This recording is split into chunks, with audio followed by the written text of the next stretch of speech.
un second acte que l'homme ne peut produire, celui d'annihiler une réalité, qu'il peut cependant là encore transformer.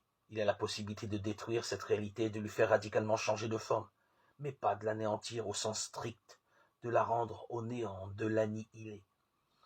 Concernant le monde, on dira que Dieu l'a créé, en l'aspirant du néant, sans qu'il y ait à l'intérieur de lui-même aucune innovation.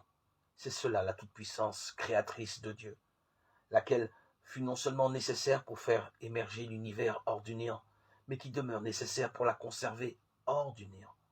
Si je suis vivant en cet instant, c'est que Dieu est présentement en train de me créer, de me tirer hors du néant.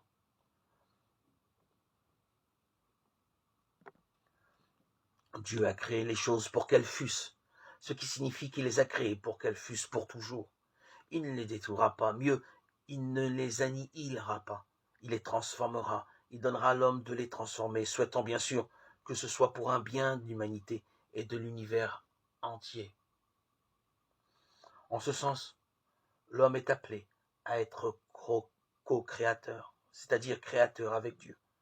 Ce dernier ne reviendra pas sur sa parole créatrice. L'univers n'est pas voué à l'annihilation, mais à la continuation de la création, à cette évolution créatrice appelée transformation, où l'homme, collaborateur de Dieu, tient un si grand rôle.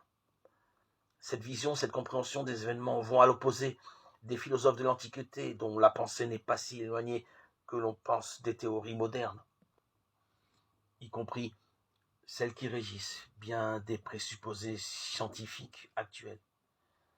Ces philosophes ne parvenaient pas à accéder à la notion de création à partir de rien, et quand il était question de la matière, se troublaient en la considérant comme quelque chose émergeant d'une puissance magnifique, définie de manière diverse, mais revenant finalement à opposer matière et esprit.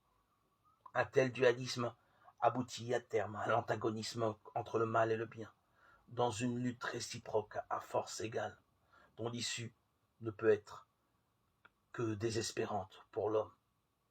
Telle n'est en aucune façon la vérité de l'Évangile. L'autre question peut ensuite se poser à l'intelligence humaine. En créant l'univers, Dieu attend-il un quelconque gain à son propre profit? Aucunement. Il n'en attendra qu'un bien pour cette création dans la mesure où elle se met en marche vers lui.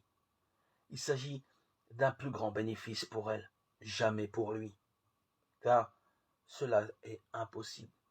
Quel avantage pourrait-il retirer en sa faveur, puisqu'il est plénitude?